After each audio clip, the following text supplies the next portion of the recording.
Welcome to the AFR Saints channel, where we provide you daily content on your favorite team, the New Orleans Saints. Do us a favor and hit that subscribe button. Be sure to leave your comments below and smash that like button. Who dat?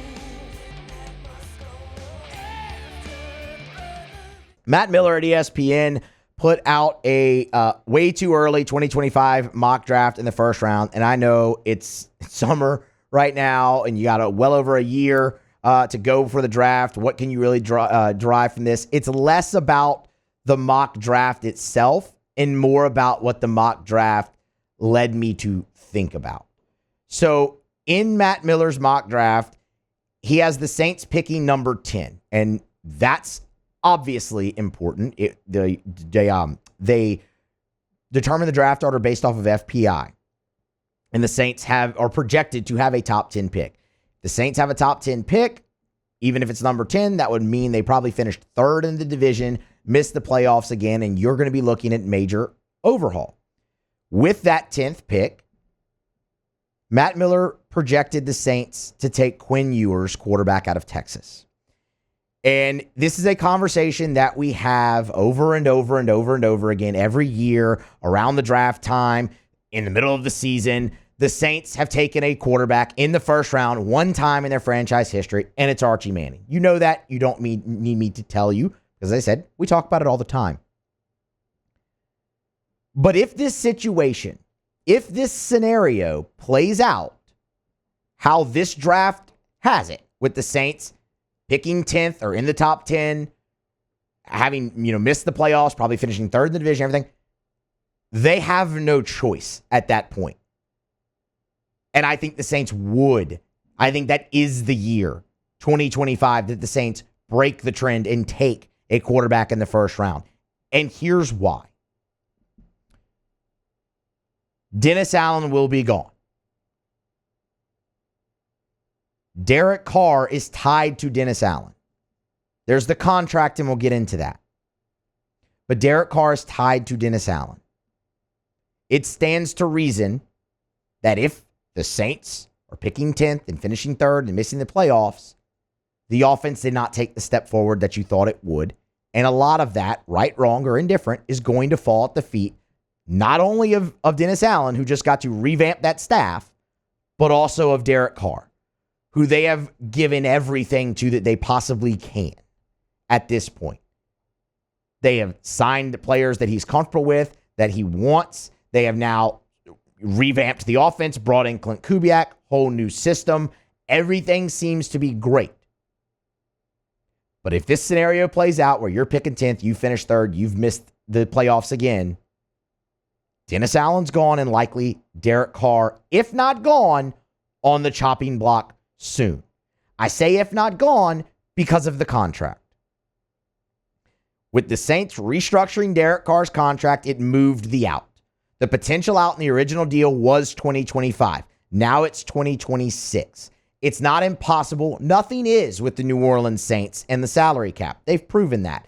They manipulate that thing like crazy. Now, that's largely the reason they are where they are. Largely, definitely part of it. So it's not impossible. It's not, it's not like they can't have the off-ramp there, but it would probably have to be some type of other restructure. Okay, here, we'll pay you this part of the contract to where it lessens the cap hit, and then they'll cut Derek Carr in this scenario. Again, all hypothetical in this scenario.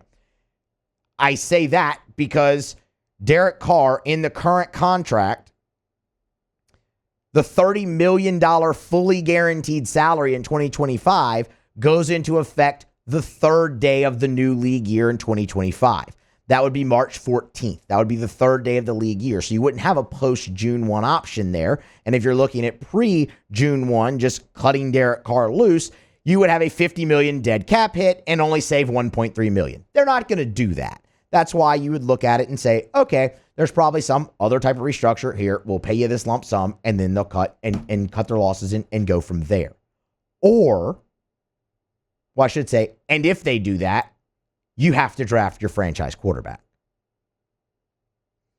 Or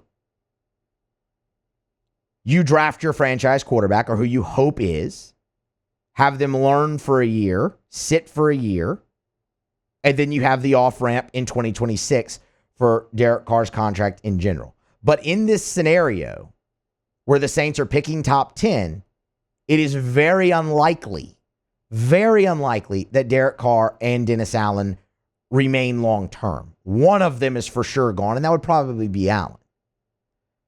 But what you have in the immediate behind that is Spencer Rattler and Jake Haener. And they're both wildly unproven. It's not to say that Spencer Rattler or Haener doesn't get an opportunity here in 2024 and they show you what you can do and you feel good going forward with that. Of course, that could potentially definitely happen. But what is probably most likely is you go through the season with Derek Carr, the chips fall where they may, and if they fall like this scenario, you need to look for a franchise quarterback.